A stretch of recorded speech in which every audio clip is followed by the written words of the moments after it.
Oke, selamat siang semuanya.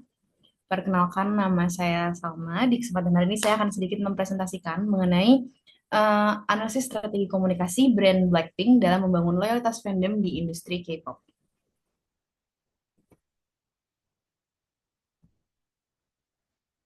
Oke, mungkin sebelum sebelum saya mulai lebih dalam dulu, saya bakal membahas tentang pendahuluannya ya. Jadi pertama kita akan membahas tentang latar belakangnya. Nah, sebelum kita eh, sebelum saya menjelaskan lebih lanjut mengenai penelitian itu tuh akan ngapain sih, kita bakal saya akan menjelaskan dulu konsep dan teori-teori yang ada di penelitian saya ini. Seperti yang udah saya sebutkan tadi di judulnya, ada konsep K-pop. K-pop sendiri itu adalah Korean pop. Kini menjadi fenomena budaya global yang mendunia.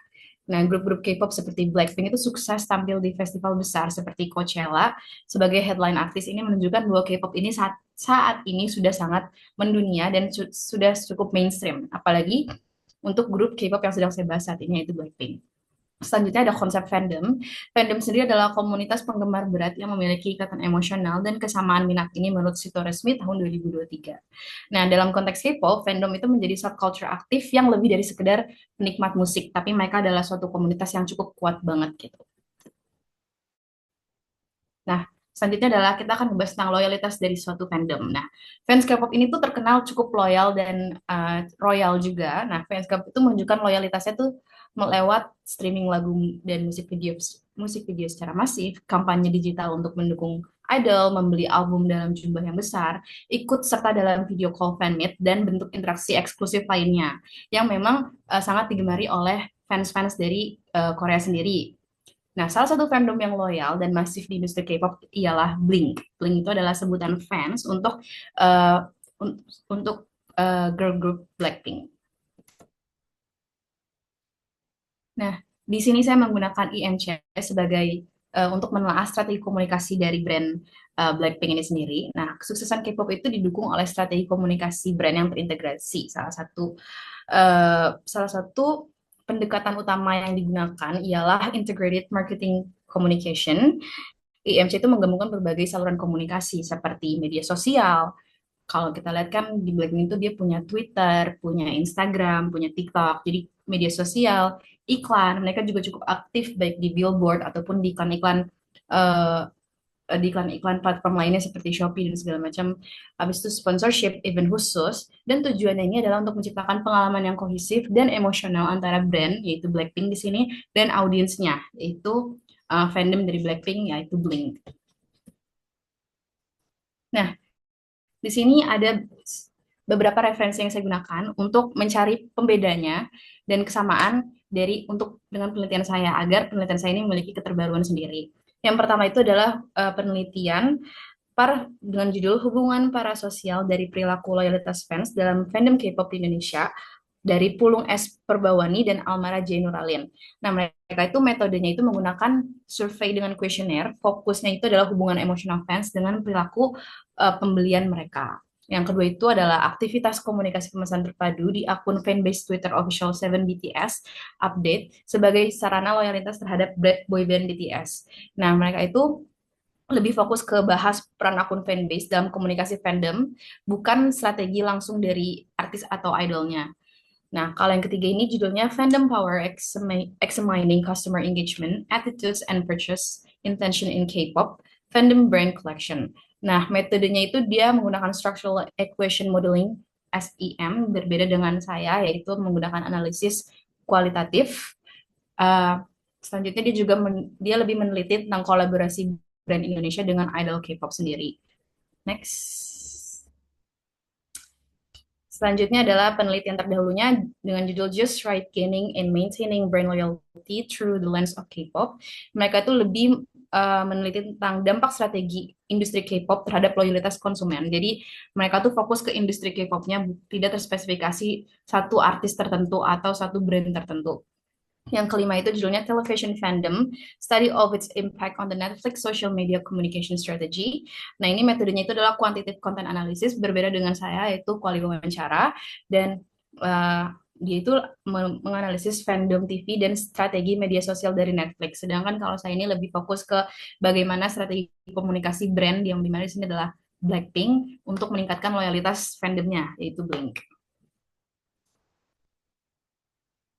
Nah, rumusan masalah saya itu adalah bagaimana strategi komunikasi Blackpink berkontribusi dalam membentuk loyalitas fandom Blink. Dan tujuannya itu untuk mengetahui kontribusi strategi komunikasi Blackpink dalam membentuk loyalitas fandom dari fandom mereka, itu Blink.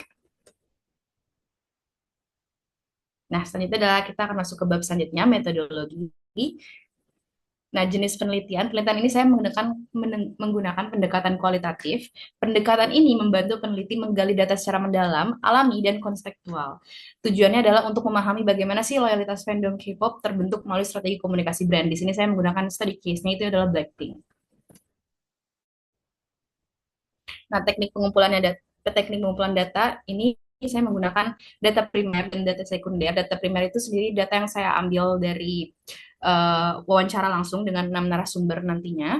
Sedangkan data sekunder itu saya dapatkan dari akun sosial media Blackpink dan penelitian-penelitian terdahulunya. Nah, kriteria informan saya sendiri berusia 18 sampai 30 tahun dan mengidentifikasikan diri mereka sebagai fandom Blink minimal 1 tahun terakhir ini, aktif mengikuti Blackpink melalui media sosial, konten video, konser virtual atau offline, dan fanbase dan lain-lain. Dan mereka juga pernah terlibat atau merespon strategi komunikasi Blackpink, misalnya mengikuti kampanyenya, membeli merchandise-nya, engage dengan konten Blackpink, atau ikut event atau konser dari Blackpink itu sendiri. Nah, teknik analisis datanya yang ada 3 tahapan. Yang pertama reduksi data, selanjutnya penyajian data, dan yang terakhir itu penarikan kesimpulan. Untuk reduksi data itu, data dari wawancara disederhanakan dan dikelompokkan sesuai tema menggunakan open coding, axial coding, sama selective coding. Dan untuk penyajian datanya itu, data disusun secara naratif dan visual untuk melihat pola persepsi fans terhadap strategi komunikasi brand. Dan yang ketiga itu penarikan kesimpulan, kesimpulan ditarik dari hasil interpretasi data dan diverifikasi kembali untuk memastikan keabsahannya. Nah, hasil yang diharapkan dari penelitian ini, pertama, untuk prediksi temuan atau kontribusi riset terhadap bidang studi adalah untuk memberikan wawasan baru tentang bagaimana sih brand artis di sini Blackpink membangun loyalitas fandom menggunakan pendekatan komunikasi yang strategis. Selanjutnya juga menjadi kontribusi dalam pengembangan teori komunikasi pemasaran dan branding di bidang hiburan, khususnya pada konteks budaya populer Asia. Selanjutnya juga menambahkan referensi dalam studi hubungan emosional antara brand dan audiens dengan fokus pada perspektif fans Blackpink sebagai aktor aktif. Dan output yang diharapkan adalah menghasilkan pemahaman mendalam tentang peran komunikasi brand dalam menciptakan keterikatan jangka panjang dengan fandom dan menjadikan bahan pertimbangan bagi agensi hiburan atau brand lain dalam menyusun strategi komunikasi berbasis fandom dan dapat digunakan sebagai referensi akademik dan studi komunikasi pemasaran, branding, maupun budaya pop Korea. Oke, berikut adalah daftar pustaka dari penelitian saya. Dan kurang lebihnya mohon maaf. Terima kasih telah mendengarkan sampai akhir. Assalamualaikum warahmatullahi wabarakatuh.